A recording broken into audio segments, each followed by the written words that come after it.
వాళ్ళ శుష్క వేదాంత తమో భాస్కరం లక్ష్మీవారం కదా. ఓకే నమస్తే మేడం. అమ్మా.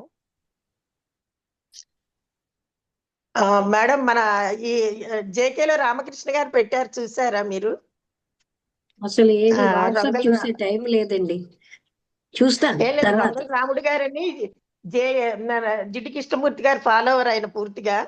ఆ, ఓకే ఆయన్ని ఓకే. కలిసిన మనిషి కూడా. ఆయన కాలం చేశారు, 105 ఏళ్ళండి ఆయనకి. ఓకే నేను చూస్తాను. నా రామభద్రి గారు చెప్పండి. Okay madam. అందరికీ నమస్కారం. ఓం శ్రీ సద్గురుభ్యో నమః. ఈరోజు 8వ తారీఖు గురువారము, జనవరి నెల 2026వ సంవత్సరము. ఈరోజు మన గ్రంథము శుష్క వేదాంత తమోభాస్కరము 4వ భాగము. ఈ గ్రంథ సారాన్ని గురించి శ్రీ లక్ష్మీ మేడం గారు సత్సంగ భాషణం చేస్తున్నారు. ఏమండి ఇది ఏంటి వస్తుంది? Antivirus protection expired.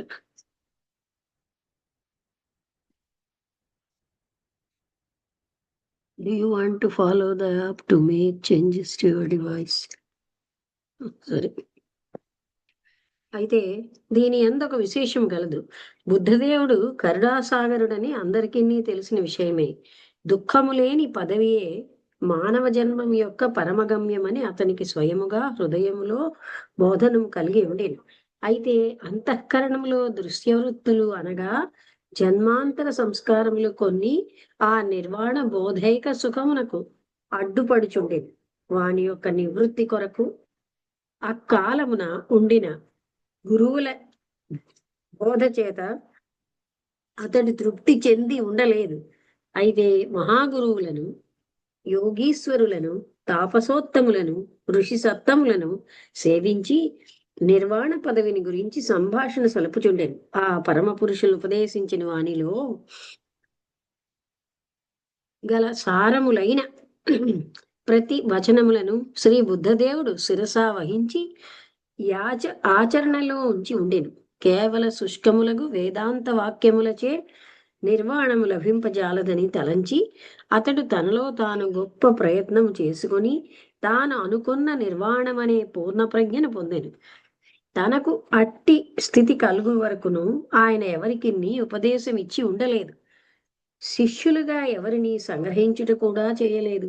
ఇదే నిజమైన సత్యాన్వేషి యొక్క లక్షణమై ఉండును.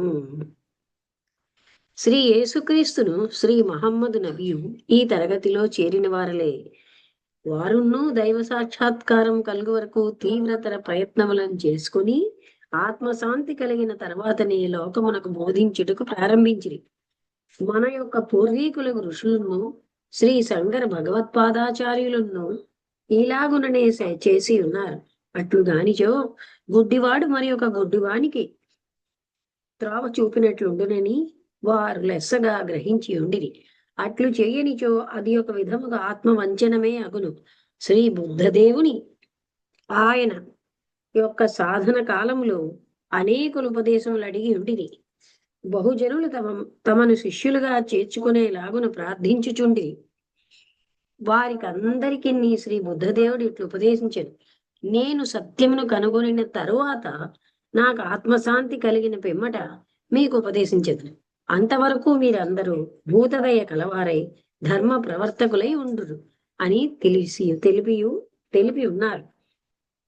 ఇప్పుడు గురూపదేశ విషయమై శ్రీ బుద్ధదేవుని గురించి చెప్పిన విషయమును ఈ క్రింది పొందుపరచద.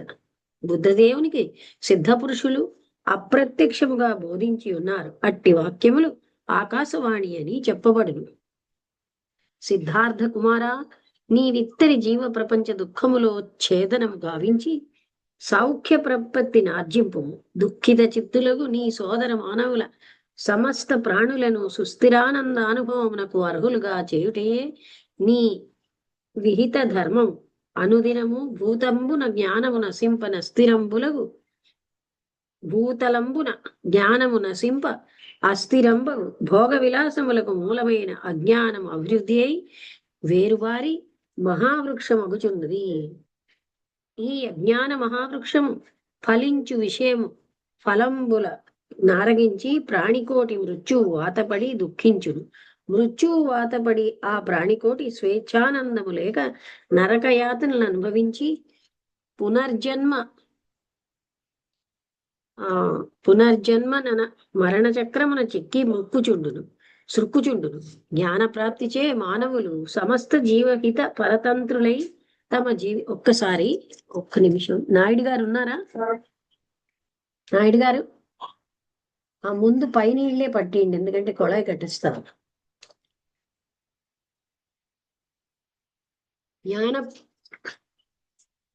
వినిపిస్తున్నది కదండి. జ్ఞాన ప్రాప్తిచే మానవుల సమస్త జీవహిత పరతంత్రులై తమ జీవితముల వ్యతీతము చేయుచు వార్ధక్యమునందు సహితము అత్యంత ఆనంద పరీత హృదయారవిందులై జనన మరణములను వసవర్తులు కాక నిర్వాణమును బడయుదురు. శాశ్వత సౌఖ్య సౌభాగ్యం నంది సోదర మానవులకు సహితము అందజేసి ఉత్తమ మానవుడవై మనుము అంటే జీవించు, లెమ్ము మేల్కాంచు అప్రమత్తుడవై ఉండుమని ఆకాశవాణి వచనము శ్రీ బుద్ధదేవునికి వినవచ్చును. దీనికన్నా పరమ ఉపదేశం ఇంకేమి గలదు? ఇది కదా మన ఉపనిషత్తుల్లో చెప్పిన పరమవాక్యము. ఉత్తిష్టత జాగ్రత్త ప్రాప్యవరాన్ నిబోధత. దీని అర్థమే బుద్ధదేవునికి సిద్ధపురుషులు ఉపదేశించిరి. మరియు ఇంకొక రోజున సిద్ధార్థ, సంసారమునందు నీ విషమ పరీక్షా సమయము ఏతించినది. ఏతదగ్ని పరీక్షయందు ఉత్తీర్ణుడవైతివేని నీకు ఇతరేతర పరీక్షలు తృణప్రాయములు. ఈ కఠోర సమస్యను సుకరముగా ఖండింప శక్తుడైన వ్యక్తియే ధన్యతముడు. భూపాలనందనుడవైన నీవు ప్రపంచములో మహాధనాఢ్యుడవై సకల భాగ్య భోగ్య విలాస చేష్టలయందు నిరతుడవై షడ్ర సోపేత భోజనములు నారగించుటయందు ఎక్కువ మక్కువ కలిగి విశాల ధరావలయ పరిపాలనమే నృపాత్మజ ధర్మమని సంభావించి కీర్తికాయుడును విస్తీర్ణ పృథ్వీతల చతుర్దిశా వ్యాప్త యశో విరాజితుండును అగు రఘుకులకు కమల దివాకరుని చందమున విశేష ఆనందప్రద రాజ్యలక్ష్మీ కరకమల గ్రహణ సౌభాగ్యము బడసి దిగంత విఖ్యాతింబడయుదో లేక విషాద భయ బహుళ్య యుక్తంబును నిస్సార మాయా కల్పితంబును క్షణికంబు అగు సంసారమును పరిత్యజించి కామిని కాంచన పుత్ర కళత్ర మిత్ర బంధువర్గాది ప్రగాఢ వ్యామోహన పాశముల పూర్ణముగా ఖండించి సర్వసంగ పరిత్యాగివై క్షణికంబును అవిశ్వసనీయంబు అగు మానవ జీవితమును బ్రహ్మాండ సేవకే నిర్మించబడినదని ఎంచి తత్సేవార్థమై శ్రవణ వ్రతానుష్ఠాన గరిష్ఠుండవై నిత్యైకాంతవాస స్వీకారమును అభిలషించి సమగ్ర సంసారమును హితబోధ ప్రచారము చేయుచు జీవన పరిమితిని వ్యతీతము చేయుదో మనమున దృఢముగా నిశ్చయించుకొనవలసిన సమయము ఏతించినది. కర్తవ్య అకర్తవ్య నిర్ణయమున బుద్ధిమంతులగు నరులు కాల విలంబనము చేయనొల్లరు. సత్వరాచరణీయ సత్కార్యమునడ గురుజన సూక్తియగు శీఘ్రం శుభస్య అనునది సంపూర్ణముగా చరితార్థమగును. తామసించిన ఆలస్యాదమృతం విషం అని కోవిదోక్తి సఫలం బగును. కాన శీఘ్రం ఆత్మీయ కర్తవ్యానుష్ఠానమునకు ఉపక్రమింపుము. ఇట్టి సిద్ధ పురుషుల ఆకాశవాణిని వినిన తర్వాత శ్రీ బుద్ధదేవుడు సత్యమును కనుగొనుటకు ప్రయాణమై పోవునప్పుడు తన సారథియగు చన్నునికి ఈలాగన ఉపదేశించెను. చన్నా, విశ్వ సౌభ్రాత్రమునే జీవన సర్వస్వమని భావించి నేను మానవ హృదయములను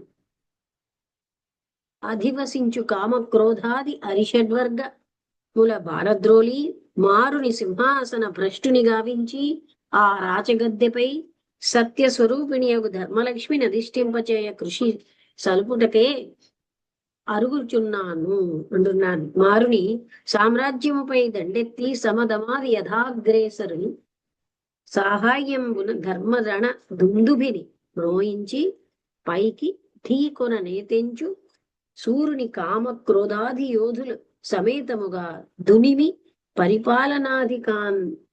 పరిపాలనాధికామును బడయ యత్నించుటకు సత్యధర్మములను గ్రహింప మహాత్ములను ఆశ్రయింప నరుగుచుండ ఆనందింపక మూఢుని వలె వాపోవనేలా ఇట్లు విరాగి అయి పర్వత ప్రాంతములలోనూ అటవీ ప్రదేశములలోనూ నదీ తీరములలోనూ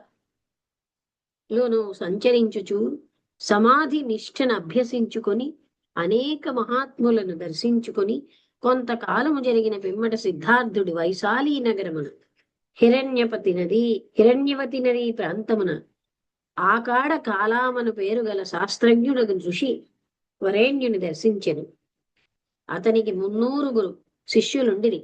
సిద్ధార్థుడు ముక్తి సంబంధమైన అనేక విషయములను గ్రహింపన ఆసక్తి కలవాడగుటచే వెంటనే ఆ ఋషీశ్వరుని వద్ద శాస్త్రాధ్యయనము చేయ ఆరంభించెను.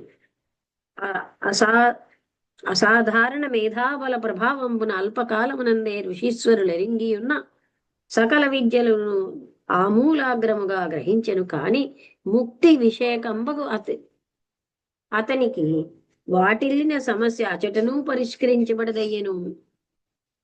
అనంతరము సిద్ధార్థుడు ఆ ఋషీశ్వరు నడవాసి ఆ ప్రాంతమందే పర్వత కంధరమున తపమాచరించు రామపుత్ర రుద్రకుండను వాని దర్శించెను. రామపుత్ర రుద్రకునికి యొద్ద సమస్త శాస్త్రములను అధ్యయనము చేసి శాస్త్రముల యందు ఉత్తమమగు పరిజ్ఞానమును ఆర్జించెను. ఇచ్చట సిద్ధార్థ శబ్దము శ్రీ బుద్ధదేవుని పూర్వాశ్రమ పేరుగా నుండెను. సర్వశాస్త్రములను గ్రహించిన తర్వాత పూర్ణ ప్రబోధమగు బ్రహ్మ సాక్షాత్కారం కొరకు శ్రీ బుద్ధదేవుడు ఏకాంత ప్రదేశమున కరిగెను. అది పరిశుద్ధ సలిల భరితమగు నైరంజనా నదీ తీరముగా ఉండెను. అచ్చట సిద్ధార్థుడు వర్ష షట్క పర్యంతము ఘోరమగు తపమాచరించెను. అచ్చటనే శ్రీ బుద్ధదేవునికి ఆత్మ ప్రబోధము కలిగింది. అది ఏ బోధ ప్రాప్తి అనంబడును. ఇప్పుడు మనం బుద్ధదేవుని యొక్క చరిత్ర సంగ్రహమును గ్రహించితిమి. రాజాదిరాజకుమారుడై దేవేంద్ర సౌఖ్యమును అనుభవించుచుండెను. శ్రీ బుద్ధదేవుడు దైవ ప్రాప్తి కొరకు సత్యాన్వేషణము కొరకు సర్వసుఖములను ఒక్క క్షణములో తృణీకరించి పరమ విరాగి అయి పోయినందునిచే గదా ఇట్టి పరమ పావనమగు అవస్థ కలిగినది. ఆ మహాపురుషుని వైరాగ్యమును చూచిన ఇప్పుడు గల త్యాగులకు సన్యాసులకును ఎంత భేదం కలదో పాఠకులు ఊహించుచును కొనవచ్చును. సిద్ధ పురుషుల చేతను ఇతరులైన ఉపగురువుల చేతను శ్రవణము చేసిన దానిని ఏకాంత ప్రదేశమున మనన నిధి ధ్యాసనలను నడిచి సాక్షాత్కార జ్ఞానమును బుద్ధదేవుడు బడసెను. మైత్ర ధర్మిక ఖిలేస సూదన సర్వసత్వ కరుణాయ ఉద్గత మోద ప్రాప్త పరమ ఉపేక్షక బ్రహ్మభూత సుగతో నమోస్తుతే. సర్వభూతములతోనూ మిత్రభావము గలవాడును వాడవును సర్వధర్మముల యొక్క సారభూతుడవు దుఃఖములను సమూలముగా శమింపచేయువాడవు సర్వసత్వములలోనూ కారుణ్యమును ప్రదర్శించుట కొరకు ప్రకటితమైన వాడవు పరిపూర్ణ మోదమును పొందినవాడవు సర్వ విషయములలోనూ పరమ ఉపేక్ష గలవాడవు బ్రహ్మభూతుడవు నగో సుగత నీకు నమస్కారము. ఇక బుద్ధదేవుని చరిత్ర అని హెడ్డింగ్ ఉంది. ఇందులో క్రీస్తు శకమునకు పూర్వము 622వ సంవత్సర ఆరంభములో అయోధ్య ప్రాంతస్థ రోహిణీ తరంగిణీ తటంబున విరాజమానమై ఉన్న కపిలవస్తు అనే పట్టణమును శాక్య వంశోద్భవుండగు శుద్ధోధన భూపాలుడు రాజధానిగా ఏర్పరచుకొని శాక్య వంశ రాజ్యపాలనము చేయుచుండెను. అతడు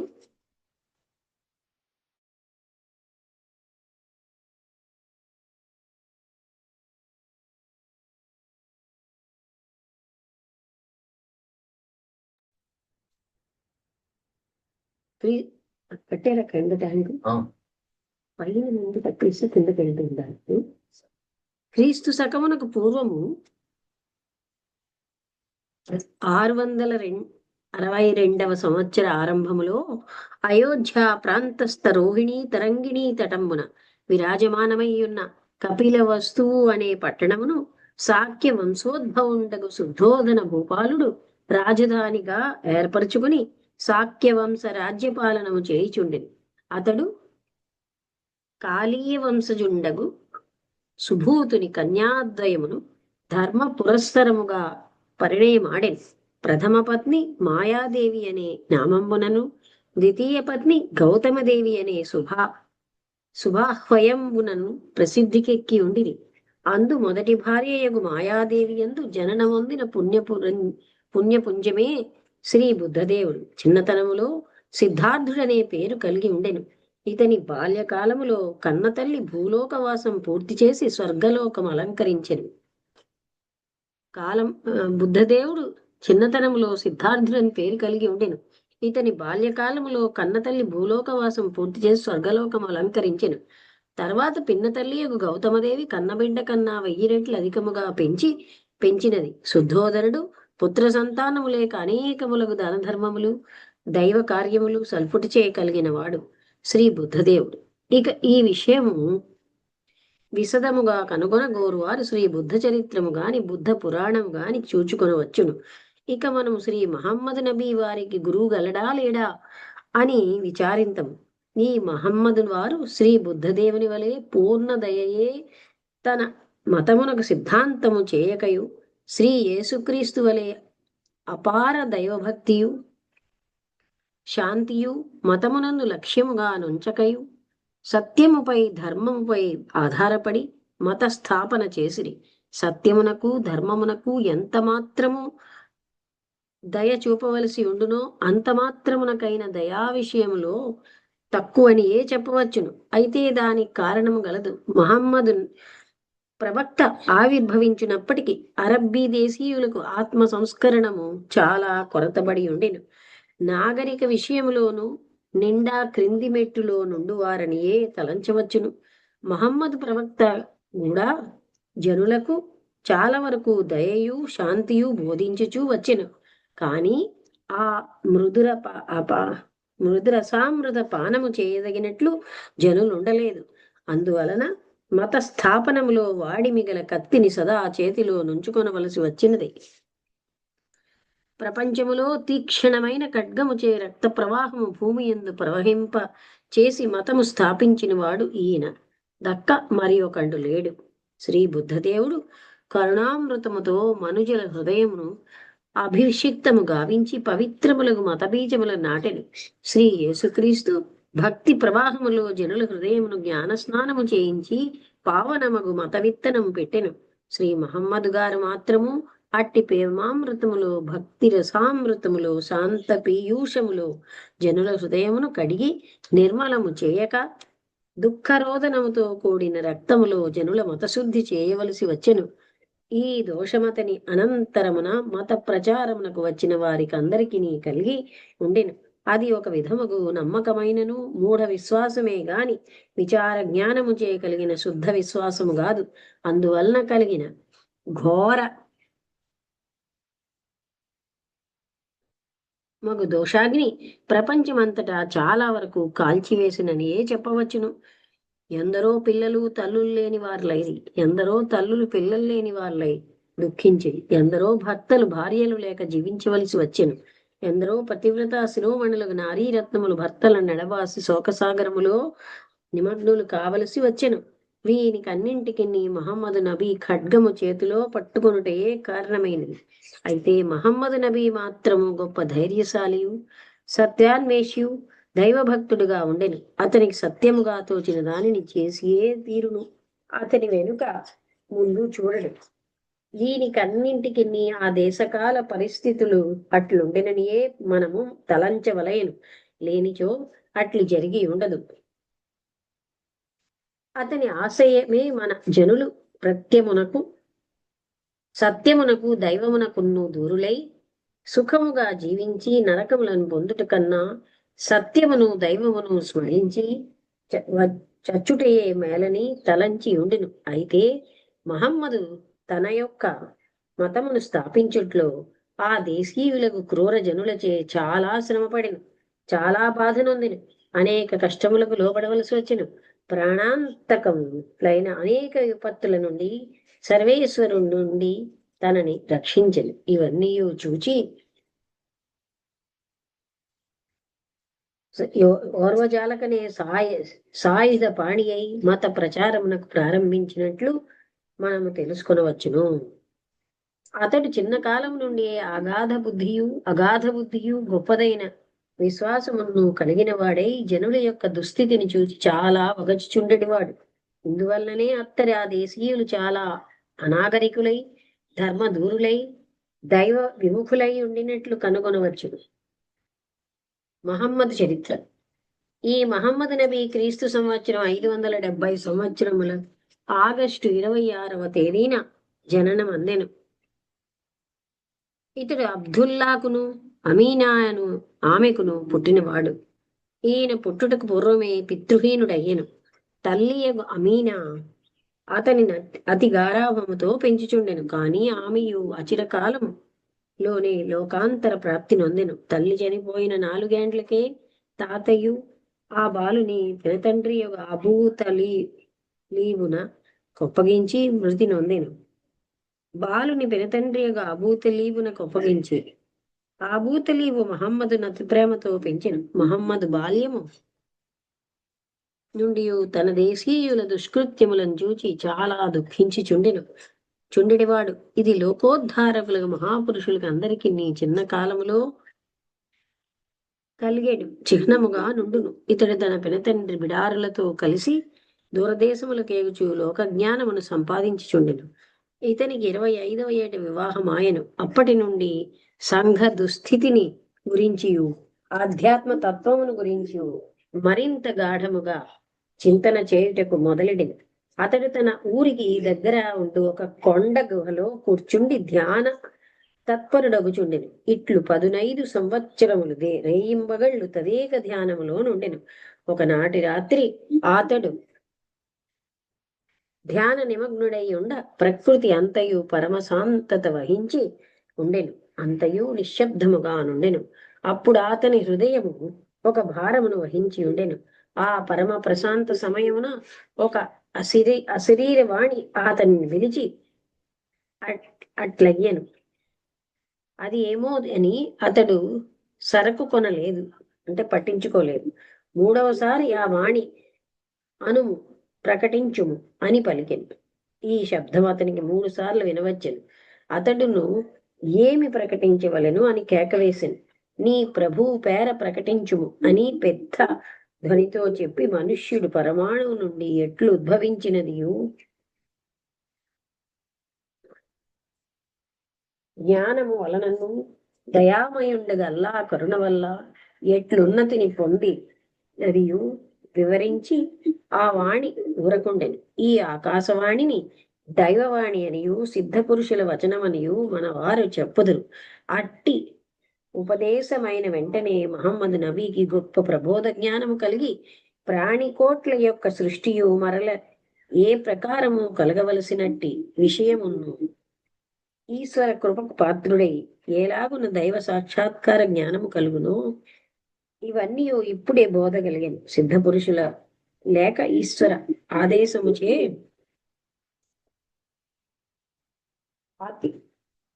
కలిగేడు ఉపదేశ మహిమ ఈలాగున ఉండును. ఇది లోకోద్ధారకులకు ప్రవక్తలకు మాత్రము కలుగును గాని సామాన్యులకు కలగదు. ఇట్లు బోధ కలిగియు మహమ్మద్ నబీ లోకమున ఉపదేశించవలసిన విషయమును గురించి కొన్ని రోజులు కాడ చింతన ఎందు మగ్నుడై ఉండేను. అట్టి సమయమున అతని విధికృత్యము నెరవేర్చవలసినదిగా దేవదూత అతనికి ఉత్సాహము కలిగించుచు తాను లోకములో వ్యాపింపచేయవలసిన వార్తను తెలుపుచుండెను. ఈ దేవదూతలను మహమ్మదీయులు జిబ్రీలు అతని మనోనియమునకు సాక్షాత్కరించినప్పుడెల్లా మహమ్మదు మూర్ఛ నొందుచుండెను, అనగా నిర్వికల్ప సమాధిలో ఉంటూ ఉండెను. అతని మొగమును కండ్లును ఎర్రబారుచుండెను, ముచ్చెమటలు పోయిచుండెను. ఆ సమయమున అతడు ఓడలి నిండా దుప్పటిని కప్పుకొని ఉండ అతని నుండి జిబ్రీలు దేవుని సందేశమును పలికించుచుండి అలాగున సమాధి స్థితిలో నుండి పలికిన మాటలను భక్తులు రాసుకొని చుండి ఆ వచనముల సంహితయే ఖురాను షరీఫ్ అనే గ్రంథమని. అది మహమ్మదీయ వేద గ్రంథం. ఇది 110 అధ్యాయములతో కూడినది. అప్పటి నుండియే మహమ్మదు ప్రవక్త అయినారు. ఈ మహమ్మద్ నబీ చరిత్రమును విస్తారముగా కనుగొనగోరువారు ఖురాను షరీఫ్ను చూచి తెలుసుకొనవచ్చును. ఇందువల్ల ఈశ్వర ఆదేశముతో ప్రపంచములో అవతరించిన గొప్ప మతోద్ధారకుడకు మహమ్మది నబీకి కూడా గురూపదేశము కలదని వినవచ్చినప్పుడు సామాన్య జనుల విషయమై మరల చెప్పవలేనా?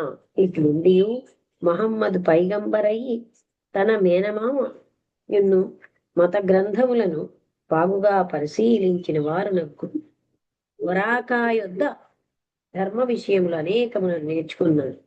శ్రీ బుద్ధదేవునికి ఇదే ప్రకారము కలిగినది. శ్రీ మహమ్మద్ ప్రవక్త ధర్మస్థాపనము చేయవలసి వచ్చినందుచే అధర్ములను పరిమార్చవలసి వచ్చినది. దయాదృష్టి గల వారికి మనోవ్యాకులత కలగచేసినను అది ఒక్క విధమగు నీతియే అగును. అయితే మహమ్మదు నబీ చేసిన కృత్యమునకును తమ అనుయాయులు చేసిన కార్యమునకును చాలా భేదము కలదు. మహమ్మద్ నబీ దైవమునకును సత్యమునకును ధర్మమునకును విరోధులై అక్రమ ప్రవర్తకులైన వారిని మాత్రమే అణిచివేయ తలచిరి. అట్టి అధర్మ మానవులనే కాఫిర్లని చెప్పిరే గాని దైవమందు విశ్వాసమును సత్యమందు ఆసక్తియును ధర్మమందు ప్రవృత్తియును గల వారకు ఇతర మతస్థులను మహమ్మద్ నబీ యొక్క అసూయాయులు అనుయాయులు బాధించుటిచ్చిరి. వీరు మహమ్మద్ నబీ యొక్క బాహ్య వర్తనము చే గ్రహించిరి గాని ఆత్మ విచారణ చూడలేదు. కాఫీర్లంటే భగవంతుడి పైన విశ్వాసం ఉన్నవాళ్ళు, లేని వాళ్ళు.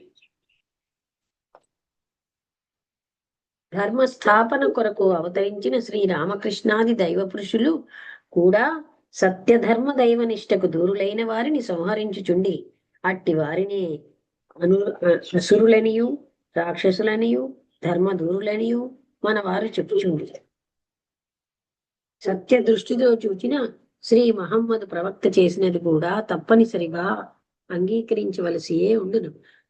అనేక యుద్ధములలో శత్రువులను బలమార్చిన వారలకు రామకృష్ణాది అవతార పురుషులను మన వారులు దైవములుగా భావించుట లేదా, పూజించుట లేదా, ధ్యానించుట లేదా, మనలను రక్షించిన ఈశ్వర స్వరూపులని తలంచుట లేదా? ఈ దృష్టిని అవలంబించే మహమ్మదీయులకు కూడా మహమ్మదు గారిని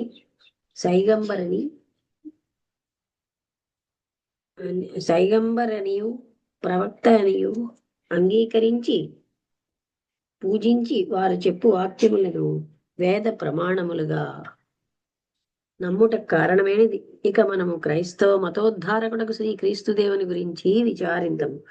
ఈయన శ్రీ మహమ్మద్ నబీ వలే గాక పరమ దయాళువును అపార శాంతిమూర్తియు అత్యధిక దైవభక్తియును కలిగి ఉండిన వాడు. ఈయన అవతరించుటకు ముందుగా ఆ దేశంలో గొప్ప దురాచారము ప్రబలి ఉండెను. అది మన హిందూ దేశంలో కలిగి ఉన్నట్లే ఉండెను. అదేమనగా ఆ దేశములో ఒక తెగవారు మాత్రమే ఈశ్వరునికి సంబంధించిన వారనియు ఈశ్వర కుటుంబమునకు చేరిన వారనియు వారికి మాత్రమే సమస్త శాస్త్రములు చదువుటకును అన్ని అధికారములు కలిగి ఉండుటకును అర్హత కలదు గాని తదితరులకు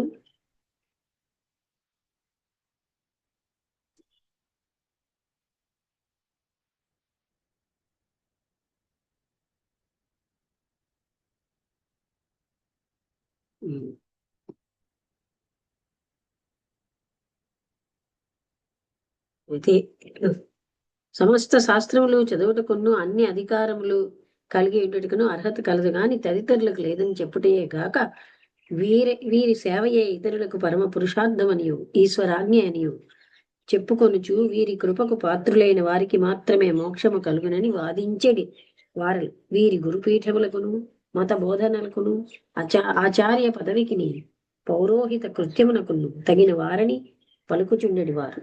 వీరు విద్యాధికులై రాజుల దగ్గర చేరి ఆ ధర్మములన్నీ రాజులకు బోధించి ప్రజలపై శాసనలు చేయుచుండెడి వాడు. అట్లు చేయనిచో రాజు దైవద్రోహి అగుననియు, ఈశ్వర శాసనమును ఉల్లంఘించిన వాడు అగుననియు, మహా నరకమునకు పాత్రుడగుననియు ఉపదేశించడి వారలు.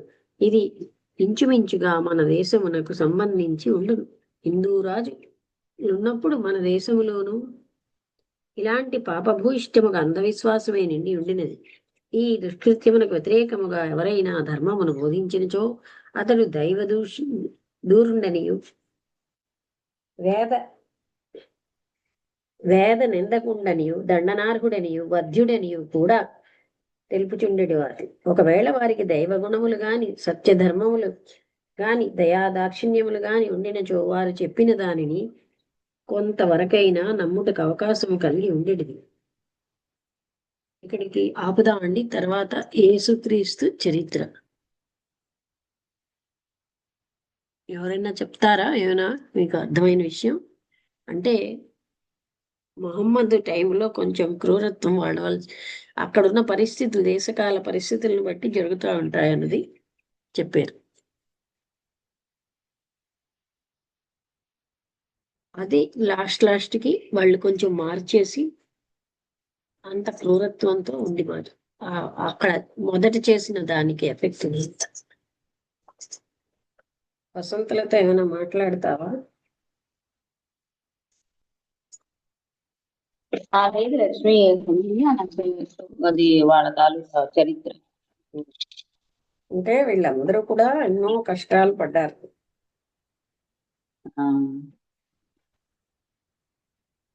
అంటే ప్రాపంచిక సుఖాలు ముఖ్యం అనుకోలేదు కనుకే వాళ్ళు ఆ స్థితిని పొందారు. ఇవాళ బుద్ధుడి గురించి, తర్వాత మహమ్మద్ గురించి చెప్పారు. యేసుక్రీస్తు కూడా మధ్యలో టచ్ చేశారు. మళ్ళీ క్రీస్తు చరిత్రని ఇప్పుడు మనం మొదలెట్టాలి రేపు, ఎల్లుండి. అంటే బ్రీఫ్ గా ఇస్తున్నారు, పూర్తిగా కాకుండా. బుద్ధుడి కోసం ఏంటంటే ఆయన ఎక్కడికి వెళ్ళినా అతనిలో ఉన్న కళను చూసి వాళ్ళు శిష్యుడిగా తీసుకునేవారు. ఆయన అవన్నీ అయ్యాక మానవాళి దుఃఖాన్ని ఎలా పోగొట్టాలంటే అది మాకు తెలియదు అనేవారు. అందుకే ఎంతో గొప్ప గొప్ప వాళ్ళు ఆయన్ని శిష్యులుగా తీసుకున్నా ఆయనకి సమాధానం రాలేదు గనక ఆయన స్వయంగా తపస్సు చేసి కనుక్కున్నాడు. ఆయన తను ముక్తి పొందాలని కాదు, మానవాళి దుఃఖాన్ని పోగొట్టాలన్నదే ఆయన లక్ష్యం.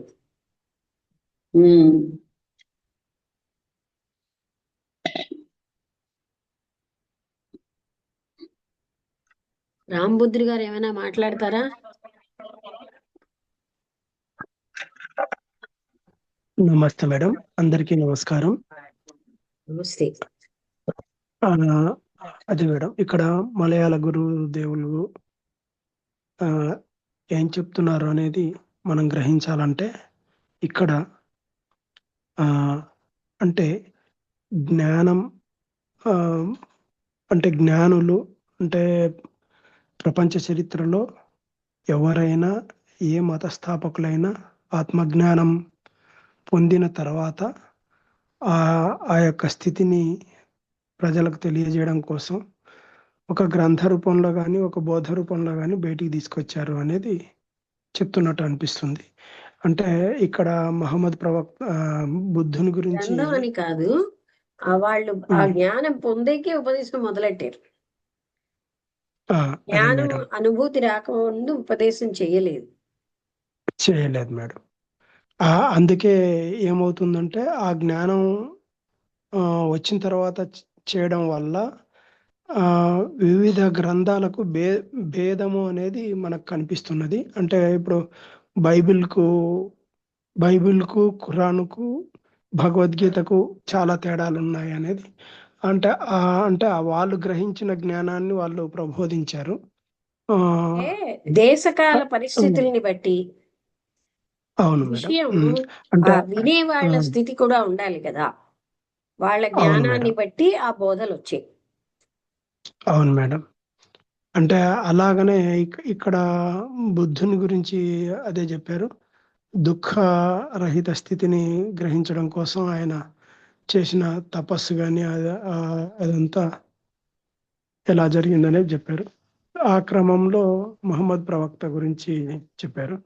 అంటే ఆ కాలంలో అక్కడ ఆయన ఎడారి ప్రాంతంలో ఉండే పరిస్థితులు, అక్కడ స్థితి, ఆయన కష్టాలు పడిన, అంటే ఆ సత్య తపన కోసం చేసిన కృషి అదంతా.